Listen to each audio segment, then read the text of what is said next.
할렐루야. 주님의 평강이 우리 성도님들에게 가득하기를 축복합니다. 여러분, 우리의 인생에서 오늘 제목 보시면 아시겠지만 고난을 대하는 자세인데, 우리의 인생에서 고난을 빼면 어떨까요? 고난이 우리의 인생에서 완전히 사라진다. 좀 모르겠습니다. 좀 교만한 소리일지 모르겠지만 심심하지 않을까라는 그런 생각이 듭니다. 좀 긴장도 하고 또 애를 쓰면서 살아가야 되는 게 우리의 인생인데, 어려움도 전혀 없이 고난이 없이 살아가는 거, 어찌 보면 이런 거 아닐까요? 안고 없는 찐빵. 찐빵은 찐빵인데 속이 비어져 있는 그런 찐빵과 같은 그런 어떤 모습이 고난이 없는 우리 인생이지 않을까. 물론 이 말은 제가 만들었습니다. 인생에 고난이 없으면 안고 없는 찐빵이다. 너무 또 그렇게는 생각하지 마세요. 아유, 그래, 네가 고난을 알겠나. 근데 뭐 저도 저 나름대로 고난이라는 것을 경험해 보지 않았겠습니까? 근데 가만히 생각해 보니까 그런 것이 없었으면 지금의 김호길은 없겠다라는 그런 생각이 들더라고요. 지금의 김호길은 없고 지금의 내 인생은 없겠다라는 그런 생각이 들었습니다. 그래서 지금의 삶 가운데 하나님 주신 은혜를 만족하기 때문에 우리는 그 고난으로 인해서 더 나은 어떤 성숙한 그런 모습으로 살아가고 있는 것이 아닐까. 그래서 우리의 인생에 고난은 뺄 수가 없는 거구나라는 그런 생각을 하게 되었어요. 고난이 없는 인생, 우리가 간절히 원하는 것이지만 실제로 우리의 인생에서 고난은 없을 수가 없다라는 거죠. 어느 순간 고난이 없는 인생이 어찌 보면 이상히 여겨질 정도로 우리는 지금껏 살아오면서 수많은 고난들을 경험하면서 살아왔습니다. 그럴 때 있잖아요. 행복하다가 고난이 다가오고 또 다시 회복되었다가 좀 살만하니까 또 고난이 다가오고, 그래서 이제는 좀 살만해지면 이제 우리의 마음 가운데 어떤 마음이 생깁니까? 이번에는 어떤 고난이 다가올까? 어떤 어려움이 다가올까? 그런 어떤 삶의 사이클 속에서 우리에게 다가올 고난을 미리 대비하는 어떤 그런 마음도 우리들 가운데 생기지 않았을까라는 생각도 하게 되어집니다. 오늘 본문에서도 고난에 대해서 베드로가 이야기를 해요. 근데 베드로가 이야기하는 이 고난은 제가 앞에서 이야기했던 어떤 그런 일반적인 고난하고는 조금 다릅니다. 제가 앞에서 이야기한 거는 우리가 그냥 살아가면서 경험하게 되어지는 그런 고난들을 이야기하는 거잖아요. 일상적인 고난들. 근데 베드로가 오늘 본문에서 이야기하는 고난은 조금 다르다라는 거예요. 이 고난은 예수님을 믿는 그 믿음 때문에 우리에게 다가오는 그 고난을 이야기하는 겁니다. 사람이 일반적으로 경험하는 고난이 반드시 있듯이 그리스도인이 믿음으로 인하여서 당하는 고난도 당연히 있다라고 그렇게 이야기를 해요. 특히 그리스도인이 믿음으로 인하여 당하는 고난은 우리가 다른 말로 뭐라고 표현합니까? 연단이다라고 그렇게 또 표현하잖아요. 연단은 그리스도인의 믿음을 더욱 강하게 하는, 더욱 성장하게 하는 그런 역할을 하게 됩니다. 그래서 오늘 본문에도 시험에 대해서 뭐라고 표현을 해요? 불시험이다라고 그렇게 표현하죠. 풀무불에서 연단되어져서 더욱 강한 철이 되어지는 것처럼 우리의 믿음도 불시험을 통해서 더욱 강한, 더욱 성장한 믿음으로 자라게 된다라는 거예요. 이러한 고난은 그리스도인의 인생에서 절대 빠질 수 없다라는 거예요. 우리가 인생 가운데 살아가면서 일반적으로 다가오는 고난도 우리 인생에서 뺄 수 없듯이 그리스도인의 인생 가운데에서 믿음 때문에 당하는 고난도 당연히 있다라는 거예요. 그런 고난이 없는 것을 생각하는 자체가 성경을 읽어보면 이거는 잘못됐구나라는 것을 알게 되어지죠. 그런데 이러한 고난이 있다라는 것을 우리가 알고 있음에도 불구하고, 다 알고 있잖아요. 그죠? 제가 앞에서 서론이라고 쭉 이야기를 했지만 여러분들이 이미 살면서 체험을 했고 이미 성경 공부하면서 신앙생활 하면서 다 경험했단 말이에요. 근데 그러한 것들이 다 있다라는 것을 알고 있음에도 불구하고 어느 순간 고난이 다가오면 우리는 어떻게 합니까? 당황스러워합니다. 그러한 고난이 있다, 예수 그리스도를 믿는 믿음으로 말미암아 당하는 고난이 있다라는 것을 수없이 들었음에도 불구하고 그 고난이 우리 앞에 딱 하고 딱 나타나면 당황스러워하고 어찌할 바를 몰라서 그렇게 허둥지둥 그럴 때도 많이 있죠. 어떨 때는 그 고난을 왜 하나님이 나에게 주십니까? 불평하기도 하고 실망하기도 하고 좌절하기도 합니다. 분명 그리스도인들에게 고난은 찐빵의 안과와 같은 존재로서 꼭 있어야 된다는 것을 알고 있음에도 불구하고 고난이 다가오면 당황해하는 것이 현실이다라는 거예요. 지금의 우리의 모습만 봐도 딱 그렇잖아요, 그죠? 우리 모두가 당하고 있는 고난이 뭐가 있어요? 저는 요즘에 그 유튜브에 보면 그런 영상들 많이 나오잖아요. 뭐 소그룹 금지하는 거, QR 코드 뭐 그걸로 이제 교회 온 거 확인하는 거. 그래서 이번 주부터 이제 우리 교회도 이제 QR 코드 합니다, 여러분. 이번 주 이제 주일날 이제 광고를 드릴 건데 우리 수요 예배 오신 분들만 미리 힌트를 드릴게. 아무도 몰라요, 지금 아무도 몰라요. 당의 장로님들도 다 몰라요. 한두 분만 알고 계시고 이제 나라에서는 QR 코드를 이제 검사로 온대요. 그래서 이제 이거를 이제 나라에서 그 시청에서 이제 그 행정 명령이 떨어졌어요. 그래서 QR 코드를 할 수 있도록 해라라고 해가지고 이제 우리 교회가 이제 준비를 하고 다음 주 목요일 날 이제 또 검사를 맡아야 돼요. 그 장비들이 있는가 없는가를. 그래서 이제 이번 주에 이제 장비를 준비하고 우리 교회에서 사용하는 교적부가 있어요. 그렇게 그 교적부를 가지고 이제 프로그램을 연결시켜서 연동을 시켜서 할 수 있도록 한 일주일 정도 걸린다더라고요. 프로그램 작업을 하는데. 근데 참 감사하게 어제 신청을 했는데 오늘 다 됐어요. 그리고 이제 장비도 다 왔고, 그래가지고 이제 이번 주에 바로 광고를 하고 바로 실시할 수 있는 그런 상황이 되어졌는데, 제가 유튜브를 오늘 제가 설교를 준비하면서 딱 앉아 있는데 제 친구 목사님 한 분이 카톡을 올린 거예요. 어떤 걸 올리냐니까 QR 코드 이거 가지고 이제 교인들 그 체크하는 거, 이걸 가지고 어떠한 유튜브 사이트에서 이거는 기독교를 향한 박해다 그러면서 일제시대까지 끌고 와가지고 일제시대에 교회 명부 뭐 내놔라 해가지고 막 핍박을 했던 적이 있잖아요, 그죠? 그거하고 비교를 하는 거예요. 여러분도 그렇게 생각하십니까? 저는 아무리 생각을 해봐도 그거하고 이거하고는 지금 달라요. 그거는 일제시대 일본인들이 우리나라의 그 어떤 어떤 정신적인 어떤 기본적인 바탕을 빼앗아가기 위해서 믿음이라는 것도 빼앗아가려고 하다 보니까 그런 명단을 달라. 그래서 믿음을 아예 그냥 우리나라에서 없애려고 하는 그런 어떤 행동들이잖아요, 그죠? 그거는 그거고, 지금은 우리가 이제 바이러스를 통해서 우리 국민들을 지키기 위해서 QR코드를 찍으라는 거잖아요. 그냥 와서 이제 만약에 혹시나 우리 교회에 무슨 일이 생겼다, 그럼 QR코드를 찍어서 누가 왔느냐가 딱 리스트가 나오면 이제 함께 예배 드렸던 사람들을 이제 검사하고 보호하기 위해서 이걸 하는 건데, 이상하게 또 일제시대까지 끌고 와가지고 핍박하는 거다라고 받아들이는 거예요. 그 영상을 보면서 뭐라고까지 이야기하냐면, QR코드를 해가지고 교인들의 이름을 체크하도록 하는 목사는 일제시대 때 신사참배한 목사하고 똑같다라고 그렇게 이야기를 하는 거예요. 와, 오늘 제가 완전 신사참배한 목사가 되었습니다. 막 그거 듣고 그거 보고 있으니까 막 화가 엄청 나는 거예요. 그래서 제 친구한테 야, 이런 것 좀 올리지 마라. 설교 준비하는데 왜 내 마음을 자꾸 이렇게 혼란스럽게 만드냐, 라고 그렇게까지 막 토론을 했거든요. 여러분, 저는 아무리 생각해도 그건 아니에요. 이거는 핍박이 아니에요. 물론 조금 과하다 싶은 건 있어요. 제가 지난번에 말씀드렸던 것처럼 과하다 싶은 건 있지만 우리가 믿음 때문에 당하는 고난이다라고까지 하기에는 조금 아닌, 좀 덜한 어떤 그런 정도죠. 우리가 지금 믿음 때문에 당하는 고난은 딱 하나 있어요. 우리 모두가, 여러분들이 각자의 삶 말고 우리 모두가, 그건 제가 이제 지난주와 지지난주 계속해서 설교했다시피 무엇에 관한 겁니까? 포괄적 차별 금지법. 이제 이게 통과가 되어지면 진짜 이제 우리의 믿음에 큰 도전이 오는 거예요. 성경에서 이야기하는 것들에 대해서 성경에서 이야기하는 것이 진리다라고 이야기를 하지 못하는 그런 어떤 믿음의 큰 도전을 받게 되는 거죠. 이것으로 인해서 우리가 지금 고난을 경험하고 있는 거예요. 이 법이 국회에 상정되면 두말할 것도 없죠. 이제 본격적인 고난이 시작되어지는 거예요. 유럽이나 미국에 보면 진짜 신실하게 믿음을 지키려고 하는 사람들이 지금 얼마나 많은 큰 고난들을 당하고 있는데요. 이것은 우리의 신앙과 반대되는 것이기 때문에 이 고난 앞에서 우리는 분명히 반대의 목소리를 내고 반대의 행동을 하고 있습니다. 해야 되고 하고 있고요.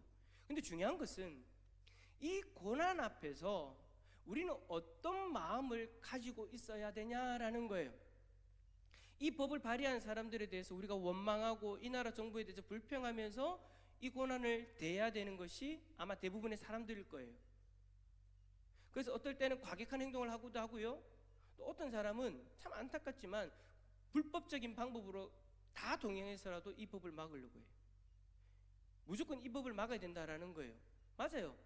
우리는 어쩌든 간 이 법을 막아야 돼요. 하지만 한편으로는 이 고난을 대하고 있는 우리들의 모습을 점검할 필요도 있습니다. 무엇을 통해서 우리의 모습을 점검할 수 있을까요? 바로 오늘 본문이 그러한 우리의 모습을 돌아볼 수 있도록 점검할 수 있도록 돕는 말씀이다 라고 저는 이렇게 받아들여요. 오늘 이 시간 우리 본문의 말씀을 통해서 우리의 모습을 돌아보고 우리의 믿음으로 인하여서 당하게 되어지는 이 고난을 어떻게 대하고 있고 또 어떻게 대해야 되는지를 발견할 수 있는 귀한 시간 될 수 있기를 축복합니다. 첫 번째 베드로는요 뭐라고 이야기를 하냐면 참 이게 난감해요. 기뻐하라. 참 난감하죠. 지금 우리의 믿음을 공격당하고 있는데 공격하는 고난이 다가왔는데 기뻐하래요. 고난 앞에서 어떻게 기뻐해요? 여러분 참 이거 말도 안 되는 거죠. 당황스러운 거잖아요. 그런데 기뻐하는 자리에까지 가는 과정도 읽어보면 살펴보면 이건 일반적인 게 아니에요. 자, 12절 말씀 한번 읽어봅시다. 12절입니다. 시작. 사랑하는 자들아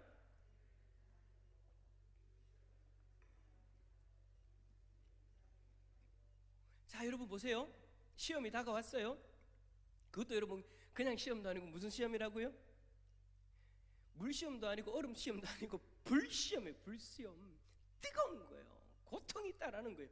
근데 그때 이상한 일 당하는 것 같이 이상히 여기지 말라. 여기서 여러분 이상히 여기다라는 것은 어떤 의미를 가지고 있냐면 이 원어의 의미입니다. 손님이 집에 찾아왔어요. 근데 그 손님이 모르는 사람인 거예요. 모르는 손님이 여러분들이 집을 두드리고 들어오려고 하면 여러분들이 그 낯선 사람을 어떻게 대하십니까? 엄마야 어서 오세요 이렇게 합니까? 아니에요. 뭐 이런 사람이 있노라고 이야기를 하죠. 당황스러워한단 말이에요. 받아들일 수 없다라는 거예요. 놀라고 당황스러운데 베드로 사도는 뭐라고 이야기합니까? 그런 것처럼 시험이 다가올 때에 놀라거나 당황스러워하지 말라. 지금 불시험이 앞에 다가왔는데 어떻게 놀라지 않고 당황하지 않을 수가 있습니까? 우리가 이러한 시험이 다가왔을 때 일반적인 반응은 이 시험으로 우리의 믿음이 끝나버린다, 내 인생이 이제 위험해진다, 어떤 그런 부정적인 시각으로 바라볼 수밖에 없잖아요. 그죠? 불시험이에요. 내가 감당할 수 없을 정도로 그렇게 큰 시험이 다가오는 거예요. 물론 감당할 수 있는 능력을 주시는데 그 시험을 당하는 우리들의 입장에서는 그렇게 생각할 수도 있다라는 거죠. 그래서 베드로는 시험이 다가왔을 때 뭐라고 이야기를 하냐면 그 시험을 바라보는 시각 자체를 바꿔야 된다라고 그렇게 이야기를 해요. 그 시각 자체를 바꿔야 당황하지 않고 즐거워하고 기뻐할 수 있다. 어떻게 그 시험을 바라보는 시각을 우리가 바꿀 수 있을까요? 13절에 보니까 오히려 너희가 그리스도의 고난에 참여하는 것으로 즐거워하라. 믿음으로 인하여 고난이 다가왔을 때 나의 인생이 망하는구나, 나의 믿음 여기서 끝나는구나, 그렇게 부정적으로 바라보는 것이 아니라 우리의 시각을 완전히 바꿔라는 거예요. 고난은 우리로 하여금 그리스도의 고난에 참여하게 하는 것이다. 이렇게 우리의 시각을 바꾸면 베드로가 이야기하는 것처럼 그것이 가능하다라는 거예요. 여러분 우리가 언제나 예수님을 생각할 때 여러분들의 마음에는 어떤 마음이 있습니까? 저는 솔직히 예수님을 생각할 때마다 솔직히 마음의 빚이 있어요. 마음의 빚. 원래는 내가 우리 자신이 십자가에서 내 죄 때문에 죽어야 되는 거잖아요. 근데 내가 죽어야 되는 그 십자가, 내가 매달려야 되는 그 십자가에 예수님이 대신 자신의 생명을 내어주시면서 매달리셨단 말이에요. 여러분 솔직히 예수님을 떠나서 그냥 우리가 일반적인 삶에서도 마찬가지잖아요. 윤장도님이 돈을 엄청 많이 버셨어요. 한 10억, 100억. 할렐루야. 가정이라도 좀 아멘 한번 해보십시오. 그렇게 돈을 많이 벌어가지고 우리 성도님들 어려운 일 있을 때마다 돈 1억씩 막 주시는 거예요. 여러분 아멘. 남집사님 아멘 하셨습니다. 막 그렇게 막 값없이 자신의 것을 아낌없이 막 주시는 거예요. 그렇게 여러분들이 그런 어떤 은혜를 받았다면, 사람으로 통해서 받은 은혜이지만 우리가 그렇게 값없이 받았기 때문에 마음속에 뭐가 있어요? 빚이 있잖아요. 아, 내가 나중에 기회가 되어지면 꼭 갚아야지. 아이고, 내가 어떻게. 여러분, 예수님은 나를 대신해서 자신의 생명을 내어주셨어요. 그러니까 당연히 우리의 마음 가운데도 그런 빚이 있죠. 아, 내가 달려 죽어야 되는데 이 은혜를 어찌 갚을꼬? 이 은혜를 어찌 갚을꼬? 그래서 우리는 예수님의 십자가를 생각할 때마다, 예수님의 십자가를 대할 때마다 겸해질 수밖에 없는 거예요. 고개가 숙여질 수밖에 없는 거예요. 예수님의 십자가 앞에서 혹여나 아직까지도 죄 짓고 있는 나의 모습이 발견되어지면 우리가 가슴을 치며 또 하나 회개하는 거죠. 왜요? 내가 죽어야 되는 십자가, 이미 예수님이 죽었는데 또 내가 예수님의 십자가에 못 박는 것 같아서, 그 마음이 빚이 있기 때문에 우리는 항상 예수님의 십자가 앞에서 고개가 숙여질 수밖에 없는 거예요. 그런데 오늘 뭐라고 이야기해요? 내가 예수님의 고난에 참여하게 되어진다. 여러분, 이 얼마나 우리의 마음이 시원해지는 말입니까? 물론 내가 예수님이 그 십자가를 똑같이 질 수는 없어요. 예수님의 그 고난을 똑같이 받을 수도 없어요. 그런데 예수님의 고난에 참여하게 되어진대요. 이 일로 인해서 우리의 마음 가운데 있던 그 무거운 짐 조금이라도 어떻게 할 수 있는 거예요? 덜 수 있는 거잖아요. 그러니까 우리 마음 가운데 예수님을 믿는 믿음으로 말미암는 그 고난이 다가오면 우리 마음에 뭐가 생길 수 있다라는 거예요? 즐거움이 생길 수 있단 말이에요. 그 주님의 십자가를 생각하면서 우리의 마음 가운데 기쁨이 생겨질 수 있다라는 거예요. 우리가 만약에 예수님의 십자가를 그렇게 바라보지 않으면 똑같겠죠. 세상에서 당하는 그 고난과 똑같이 받아들일 거예요. 그러나 여러분, 우리의 마음 가운데 십자가를 바라보는 마음이 있다면 그 고난으로 말미암아 그 주님의 고난에 참여할 수 있다는 것으로 말미암아 기뻐할 수 있는 것이 바로 그리스도인이다라는 것입니다. 할렐루야. 우리가 믿음 생활하면서 믿음 때문에 고난 당하는 일이 많지 않아요, 솔직히. 여러분들의 삶 가운데 믿음 때문에 당하는 고난이 얼마나 있습니까? 지금 오늘 하루를 생각해 보세요. 여러분들이 믿음 때문에 당하는 고난이 얼마나 있으셨어요? 아마 대부분이 예수님을 믿는 믿음 때문에 고난을 당했다? 아마 거의 없을 거예요. 물론 그 고난 때문에 오늘 하루도 참 힘들게 살아오신 분도 있겠지만 대부분의 분들이 믿음 때문에 당하는 고난이 아마 없을 거라는 거예요. 그래서 우리가 주님의 고난에 참여하는 일이 없어져 버린 거죠, 어느 순간. 그런데 보세요, 포괄적 차별금지법을 통해서 예수님의 고난에 참여할 수 있는 기회가 주어졌어요, 우리한테. 고난이 다가온 거예요. 포괄적 차별금지법이 상정되는 것 자체가 이미 우리에게 고난이 시작되었다는 이야기고, 그리고 이 법을 막기 위해서 그 고난을 우리가 지금 이미 참여하고 있는 것이고, 만에 하나 지금은 그런 가능성이 거의 없는 것 같은데, 만에 하나 이 법이 통과가 되어진다면 이것조차 예수님의 고난에 참여하게 되어지는 본격적인 문이 열려지는 거예요. 여러분, 앞으로 다가오는 그 고난에 대해서 그것이 나의 인생을 망하는 것으로 여러분 받아들이지 않기를 바랍니다. 물론 우리가 당연히 막아야 되는 거예요. 그러나 여러분, 이 법이 언젠가는 통과가 되어질 수도 있는 거예요. 그런데 통과가 되어진다면 우리에게는 주님의 고난에 참여할 수 있는 문이 열린 것으로 받아들여지는 믿음이 여러분들 가운데 있기를 축복합니다. 물론 악법이 통과되었기 때문에 거룩한 분노를 일으키고 더욱 말씀으로 싸워야 돼요. 하지만 모든 것이 끝났다고 포기하고 주저앉으면 안 되는 거예요. 우리는 그 가운데에서 오히려 기뻐할 수 있는 존재인 거예요. 왜요? 주님의 고난에 참여할 수 있는 문이 열렸구나. 할렐루야. 그게 여러분 믿음의 사람들이 가질 수 있는 특권이라고 저는 믿습니다. 이 특권이 여러분들의 심령 가운데 기쁨으로 자리 잡을 수 있기를 축복합니다. 두 번째는 하나님 앞에 영광 돌려야 됩니다. 16절 읽어봅시다. 16절입니다. 시작. 그리스도인으로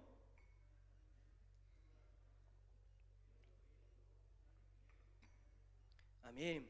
여러분, 세상 사람들이 우리를 볼 때 참 이해하지 못하는 게 뭘까요? 기쁜 일이 있는데 하나님 앞에 영광 돌리는 것, 이것도 여러분 솔직히 세상 사람들 이해를 못해요.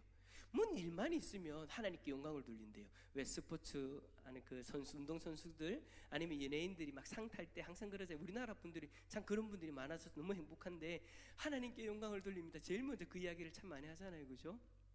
근데 그걸 보면서 안 믿는 사람들은 뭐라고 이야기합니까? 하여튼 기독교는 유별나다. 뭐 자꾸 하나님 앞에 영광 돌리고, 그런 이야기 들어보셨어요? 저는 저희 집에 하도 안 믿는 사람들이 많아서 옆에 있으면 항상 그 이야기를 들어요. 저는 이제 속으로 좋죠. 하지만 그걸 바라보는 안 믿는 사람들, 불신자들은 불편한 거예요. 뭘 자꾸 하나님 앞에 영광 돌린다 카노? 하여튼 기독교인들 유별나다. 누구들이라고 이야기하는 거예요? 저들이라고. 유별나다고 그렇게 막 이야기를 하는 거예요. 근데 여러분, 불신자들이 더 당황스러운 게 뭔지 압니까? 고난이 다가와도 하나님 앞에 영광을 돌리는 거예요. 아니 고난이 더고 아이고 죽겠다 어찌해야 되노 막 그렇게 해야 되는데, 기독교인들은, 그리스도인들은 그 가운데에서도, 고난 가운데서도 하나님 앞에 영광을 돌리더라는 거예요. 여러분, 세상 사람들은요 그러죠. 고난이 다가오면 창피해합니다. 저는 참 그런 걸 잘 몰랐는데 어른들을 대하면서 이제 그런 것들 참 많이 느꼈어요. 고난이 다가오고 힘든 일이 다가오면 창피해서 어디 말을 못하겠다, 그런 말을 참 많이 들었어요. 부끄러워하더라고요. 왜 그런 이야기를 해요? 이제는 잘 나갔거든요. 당당하게 살았거든요. 근데 고난으로 인해서 힘든 그 모습 자체가 부끄럽다라는 거예요. 그래서 고난이 다가오면 어떻게 합니까? 숨기고 드러내지 않아요.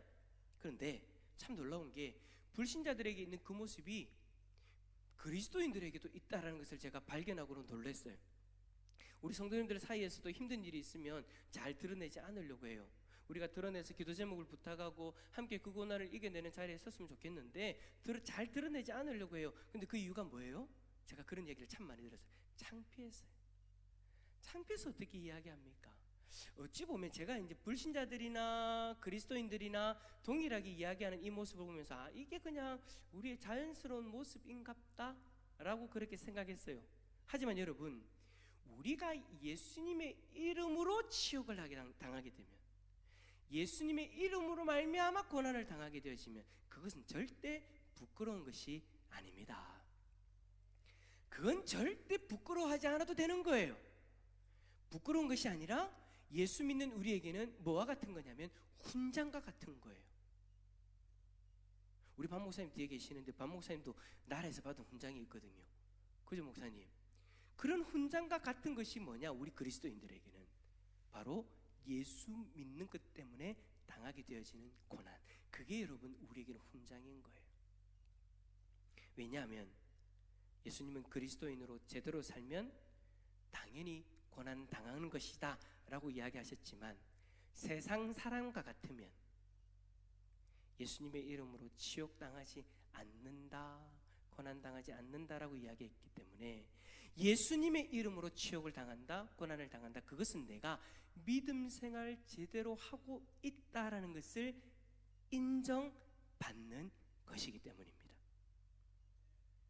그러므로 우리는 어때야 되는 거예요? 내가 예수 믿는다는 것이, 예수 제대로 믿는다는 것이 드러났으니까 어떻게 하라는 거예요? 베드로 사도는 하나님 앞에 영광 돌리라. 할렐루야. 하지만 15절 말씀처럼 살인, 도둑질, 악행, 남의 일 간섭하는 것으로 고난은 받지 마라. 그리스도를 믿는 것 때문에 당하는 고난은 당연히 받아야 되고, 그것이 우리의 훈장이고 드러내고 하나님 앞에 영광 돌려야 되는 거지만, 그것이 아니라 살인, 도둑질, 악행, 남의 일 간섭하는 것 때문에 당하는 그 고난은 당하지 마라. 왜? 그 고난은 하나님 앞에 영광 돌리는 것이 아니라 하나님의 이름에 먹칠하는 것이기 때문에. 어떤 분들은 진짜 그렇게 오해를 해요. 고난 당하면 하나님 앞에 영광 돌리라 그랬는데, 자기가 죄 짓는 것 때문에 고난 당하는 것까지도 하나님 앞에 영광 돌리려고 하는데, 여러분 그거는 절대 하나님 앞에 영광 돌리면 안 되는 거예요.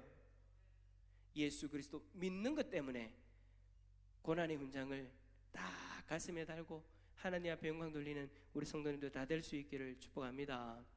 마지막 세 번째로 하나님께 영혼을 의탁해야 됩니다. 19절 말씀을 읽어봅시다. 19절입니다. 시작. 그러므로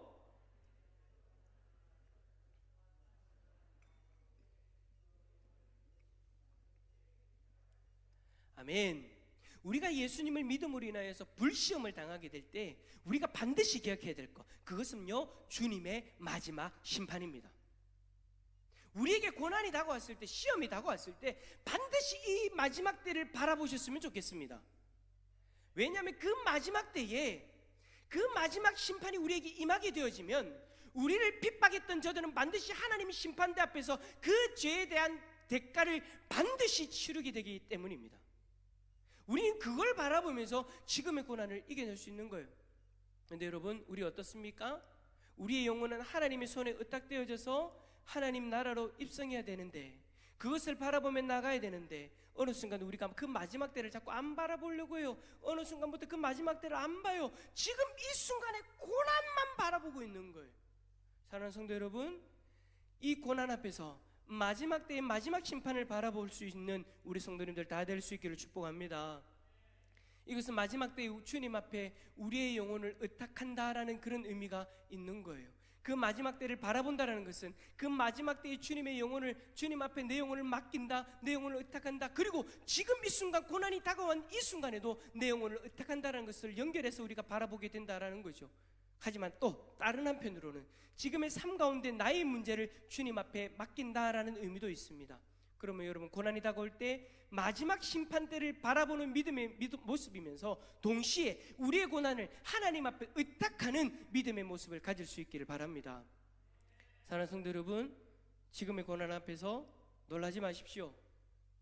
죄짓지 마십시오.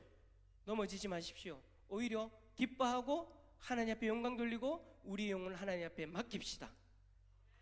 이런 모습이 믿음으로 인하여 다가오는 고난을 대하는 우리의 모습이 되어질 수 있기를 예수 그리스도의 이름으로 축원합니다. 축원합니다.